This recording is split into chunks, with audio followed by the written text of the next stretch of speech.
सोचिए जरा, अगर जानलेवा गर्मी से बचने का एक छोटा सा फैसला तीन दोस्तों को एक ऐसे खौफनाक जाल में फंसा दे जहां से निकलना नामुमकिन हो।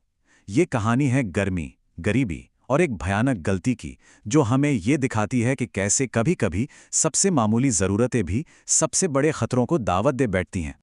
ये कहानी शुरू होती है इसी एक एहसास से। एक ऐसी घुटन भरी गर्मी जो दिन का चैन और रात की नींद दोनों ही छीन लेती है। और यही वो एहसास था जो बताता है कि जब कोई अपनी बुनियादी ज़रूरतों के लिए तरसता है तो वो कितने खतरनाक रास्ते पर भी चल सकता है। कहानी है तीन दोस्तों की, राघव, गोपाल और हरि।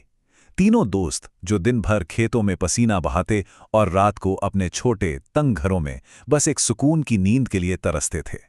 गरीबी इतनी कि एक पंखा तक नसीब नहीं था, और इसी लाचारी ने उन्हें एक ऐसे फैसले की तरफ धकेला जिसने उनकी पूरी दुनिया ही बदल दी।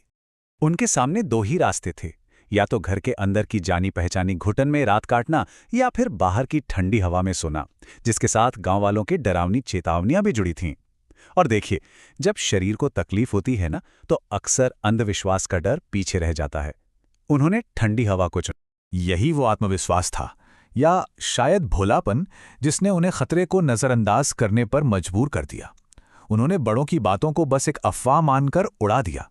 वो ये सोच रहे थे कि उनकी एकता हर मुसीबत से बड़ी है। और बस इसी सोच के साथ तीनों ने अपनी अपनी खाट घर के बाहर बिछा ली। गर्मी से राहत तो फौरन मिल गई, लेकिन हवा में एक अनजाना सा डर भी घुल गया था। उन्हें क्या पता था कि वो जिसे सिर्फ एक अफवाह समझ रहे थे, वो हकीकत बनकर उनका इंतजार कर रही थी। और फिर ठीक आधी रात को डर ने दस्तक दे ही दी। राघव की नींद खुली। बस 1 मिनट बाद वो अपने दोस्तों से दूर अंधेरे में चला गया, और ठीक 2 मिनट बाद उसे अपने सामने एक खौफनाक चुड़ैल खड़ी मिली। एक ही पल में गांव की सारी कहानियां, सारी चेतावनियां सच हो गई थी। ये सिर्फ शब्द नहीं थे, एक धमकी थी। उस चुड़ैल की आवाज में एक अजीब सा मजाक था, लेकिन उसके इरादे जानलेवा थे। राघव को उसी एक पल में समझ आ गया था कि उन्होंने कितनी बड़ी और शायद जानलेवा गलती कर दी है। राघव अपनी जान बचाकर तो भाग गया, लेकिन उसने अपने दोस्तों को मौत के ठीक बगल में सोते हुए छोड़ दिया। गोपाल और हरि इस बात से बिल्कुल बेखबर थे कि उनके बीच अब राघव नहीं बल्कि खुद मौत लेटी हुई है। उस रात की दहशत के बाद एक बात तो शीशे की तरह साफ थी, अब वो दोबारा कभी बाहर नहीं सो सकते थे। पर घर के अंदर की उस भट्टी जैसी गर्मी का क्या करते? अब उन्हें एक नया और ज्यादा सुरक्षित हल ढूंढना था। एक ऐसा हल जो उन्हें गर्मी और डर दोनों से बचा सके। उनका प्लान बड़ा सीधा था। अगर वो तीनों अपने थोड़े थोड़े पैसे मिला दें तो एक सस्ता सा टेबल फैन तो खरीद ही सकते हैं। ये पंखा अब सिर्फ ठंडी हवा का जरिया नहीं था, ये उनकी सुरक्षा की गारंटी था। एक उम्मीद थी कि टेक्नोलॉजी उन्हें अंधविश्वास के डर से बचा लेगी। 550 रुपये सुनने में शायद ज्यादा ना लगे, पर उन तीनों के लिए ये उनकी पूरी जमा पूंजी थी जो उन्होंने बड़ी मुश्किल से जोड़ी थी। ये सिर्फ एक पंखे की कीमत नहीं थी, ये उनकी जान की सलामती की कीमत थी जो वो चुकाने को तैयार थे। पंखा खरीदकर लौटते हुए शाम ढल गई, और अब उन्हें उसी डरावने जंगल के रास्ते से वापस गुजरना था। लेकिन इस बार उनके साथ उम्मीद का एक प्रतीक था, एक पंखा। पर वो इस बात से बिल्कुल अनजान थे कि एक अनचाहा साया भी उनके साथ साथ चल रहा है।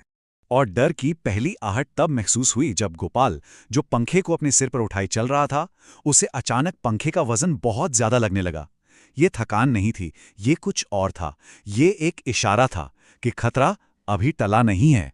असल में हो ये रहा था कि गोपाल को इसका अंदाजा भी नहीं था कि जिस पंखे को वो अपनी सुरक्षा समझ रहा था, उसी पर मौत सवार थी। वही चुड़ैल उनके साथ लौट रही थी, उनकी उम्मीद को ही अपना हथियार बनाकर। जैसे ही राघव ने पीछे मुड़कर देखा, उसकी तो रूह ही कांप गई। उसने जो देखा वो उनके सबसे बुरे सपने से भी ज्यादा डरावना था। उसने गोपाल को चिल्लाकर चेतावनी दी, लेकिन शायद तब तक बहुत देर हो चुकी थी। अब लुका छुपी का खेल खत्म हो चुका था। वो साया अब उनके ठीक सामने खड़ा था, और उसके इरादे बिल्कुल साफ थे। ऐसा लग रहा था मानो वो कह रही हो कि तुम अपनी गरीबी से तो भाग सकते हो, लेकिन मुझसे नहीं। और फिर जो शुरू हुआ वो भागने और बचने की एक खौफनाक दौड़ थी। चुड़ैल ने उन्हें भटकाना शुरू कर दिया, उन्हें थकाया और फिर अपने शिकार को सबसे अलग कर दिया। भागते भागते गोपाल का पैर झाड़ियों में ऐसा फंसा कि डर ने दोस्ती पर काबू पा लिया। ये गोपाल की आखिरी पुकार थी। डर के मारे अंधे हो चुके राघव और हरि अपने दोस्त को वहीं पीछे छोड़कर भागते रहे। उन्होंने उसकी आवाज नहीं सुनी, या शायद अपनी जान बचाने की धुन में सुनना ही नहीं चाहा। राघव और हरि जैसे तैसे बचकर गांव पहुंच गए।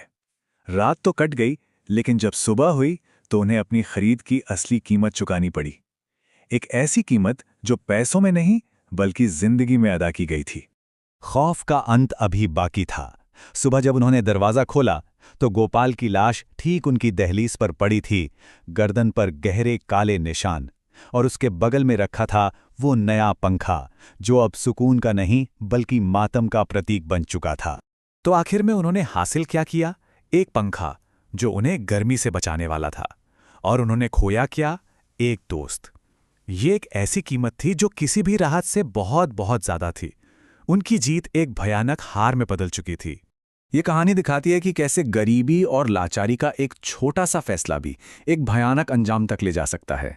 ये हमें एक सवाल के साथ छोड़ जाती है, क्या आराम की तलाश कभी कभी सबसे बेचैन करने वाली वजह तो नहीं बन जाती?